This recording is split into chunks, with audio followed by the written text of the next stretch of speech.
Yes, you may go. Mr. Estes. I am honored to be running for school committee in Hingham. We have excellent public schools and talented and dedicated teachers. With fresh eyes and an eager mind, I hope to bring together all residents of Hingham to advocate for our most important resource, our children.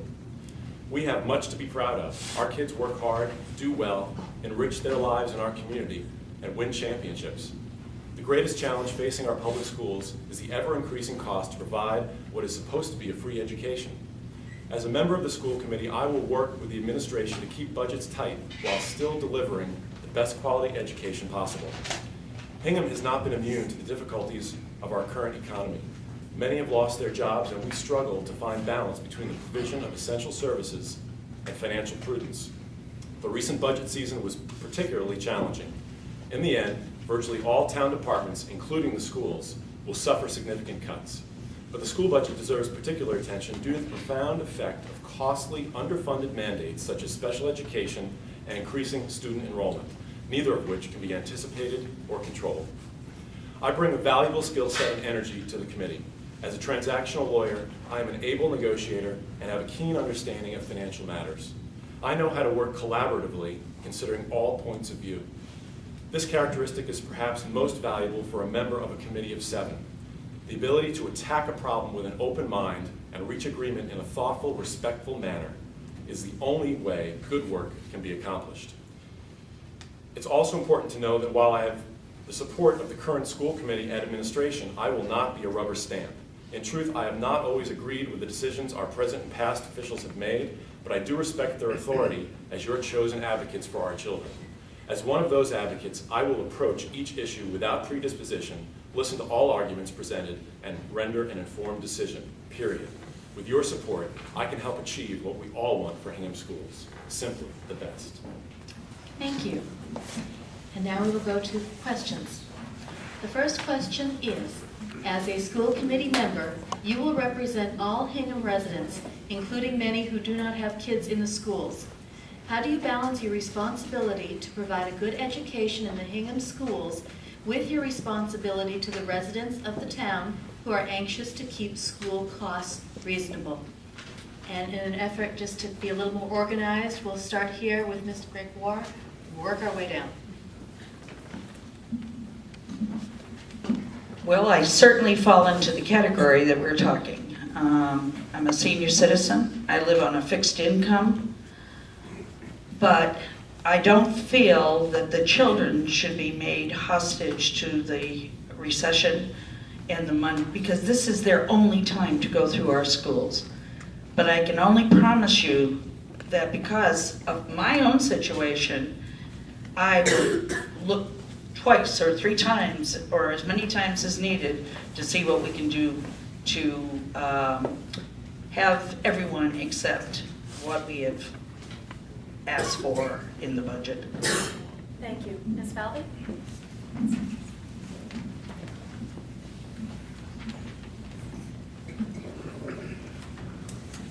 We're all taxpayers. We all have to pay our taxes, and that affects all of us. We're all struggling in this economy. I have a brother that's a fireman, and that's, you know, really what I think benchmarking does for us, is the ability for us to make wise decisions in a dire economy. And I think that's what we'll continue doing as far as our budget goes, shorter. Thank you. It's up to Mr. Manning. No? The prime requirement for the school committee is to assure fiscal responsibility. Unfortunately, that has not occurred in the recent past. This June, at the end of the month, a new school contract will come into existence, probably. The question is, will the teachers and employees of the school department receive a cost of living increase?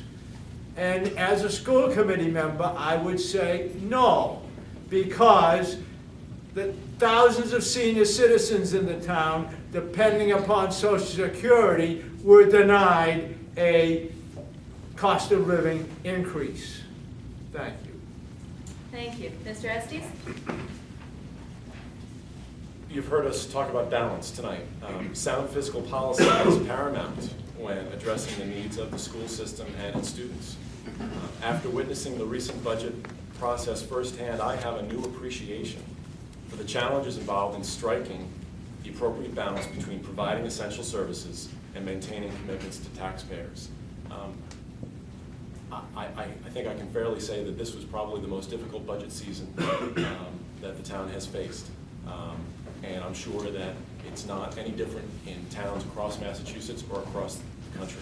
We have to find a way to work together. The two things should not be mutually exclusive.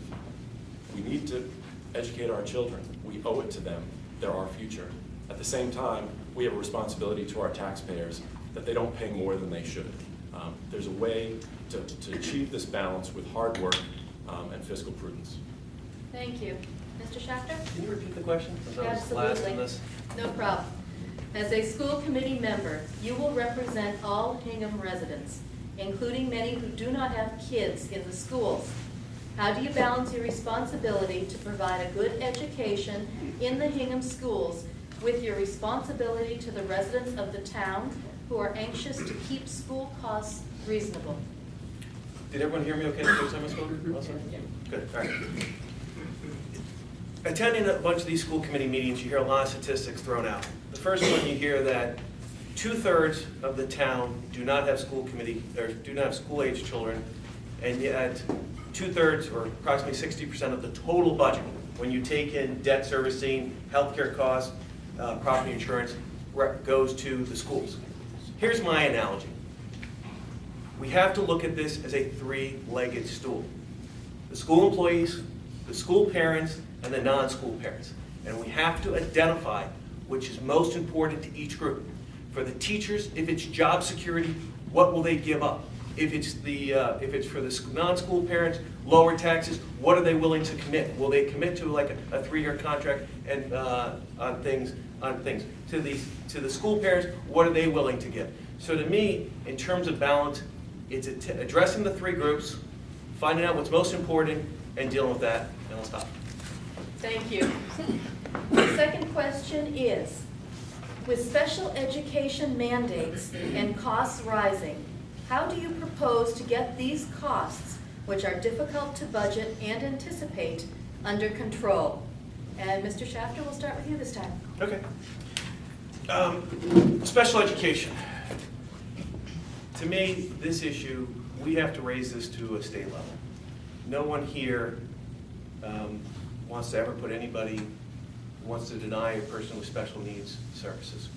And so I think we need to attack this from many angles. First, I think we should probably form a Blue Ribbon Commission. We have so many talented people, so many influential people here in Hingham that we should draw on those resources. I also think since this is an election year and we have a governor's race, we need to make this an issue to the governors to see what they're going to do. Those are the things that are going to probably take some time in getting done. So what we also need to do is we have to look at the $10 million we spend on special ed. And I'm sure that we take every effort to make it the most efficient, but we got to continually brainstorm and see if we are making it most efficient. But so the main thing I would say is we have to work together, we have to bring it to a higher level, we have to make this, Beacon Hill is going to pass it on to us, we have to make them pay for it. Thank you. Thank you. Mr. Estes? Well, I agree with Andy that we need